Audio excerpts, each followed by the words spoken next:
All right, here we go. We have one of the hottest new comedians, Wil Milz. Welcome to Vlad TV. What's good, man? I'm finally here, man. And I almost didn't show up, man. You almost didn't show up? What happened? One of your ops, that's my guy, but I had to call and get his permission first. Oh, yeah? Who's my op? Godfrey.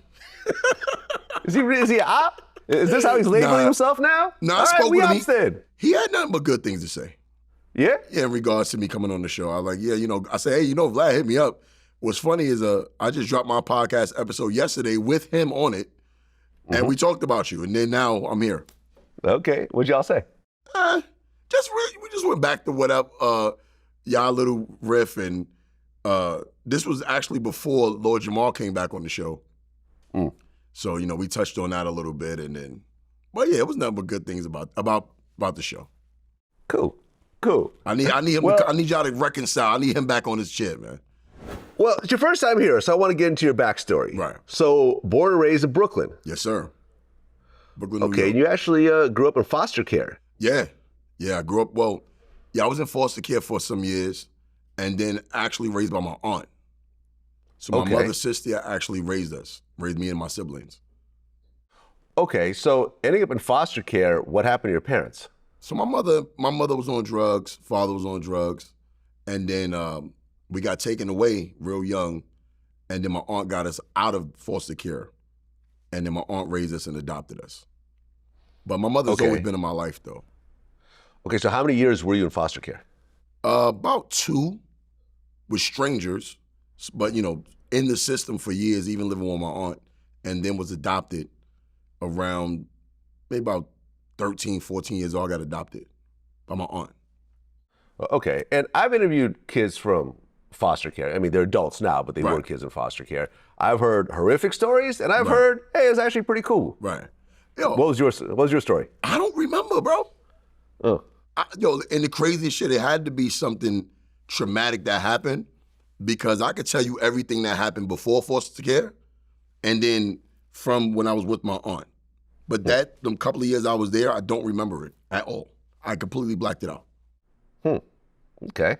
It's a blur. I guess we'll never know. It could have been something wild. You know what I'm saying? I don't know. Yeah. Okay. But I choose not to deal with it. I don't want to know.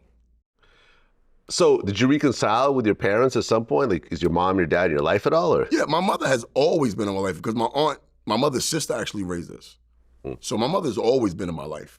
Always. I've always been real close with my mom, and she's never, abandoned us. Just, it's the 80s, man. Drugs was crazy, and that's what it was back then.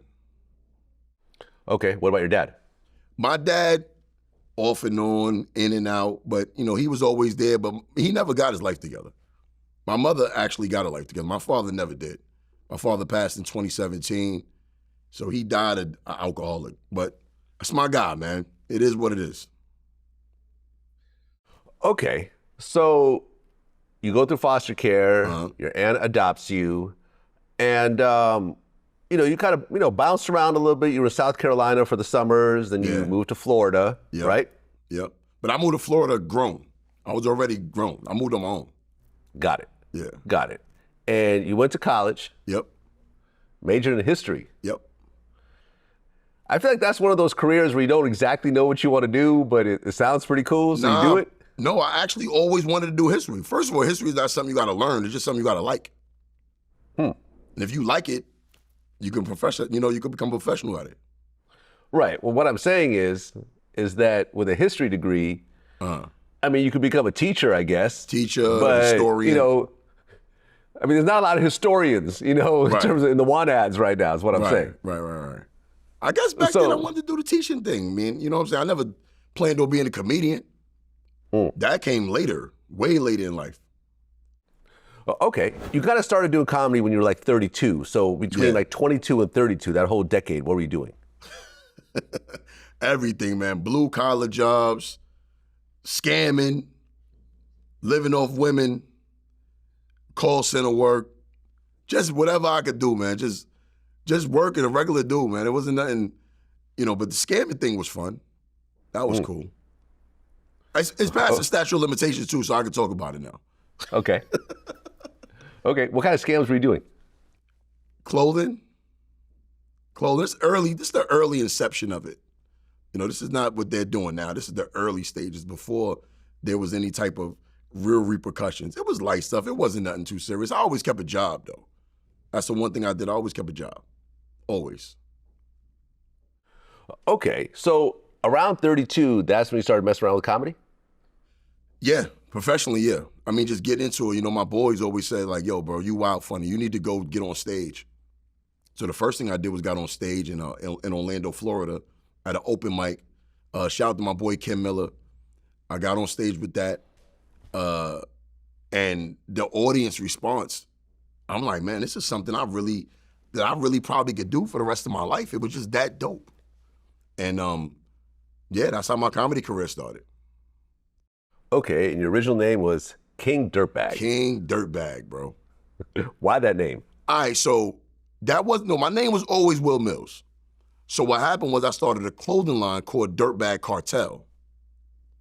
And I used to wear the shirts on stage while I'm performing, and on the back of the shirt, it says Dirtbag. So the audience and the fans used to call me Dirtbag, but that was never my name. So I guess kind of changed it.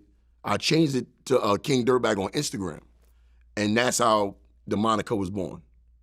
But then I got canceled, and then I came back as Wil Milz again. Okay, so your IG account got shut down? Yeah, they shut me down, bro. For what? Well, this is the PC era. This that PC era. So I was talking about fat chicks. This is back when everybody got offended. I think I did a video about Lizzo, and Shaq. I blame it on Shaq, though. It was Shaq's fault.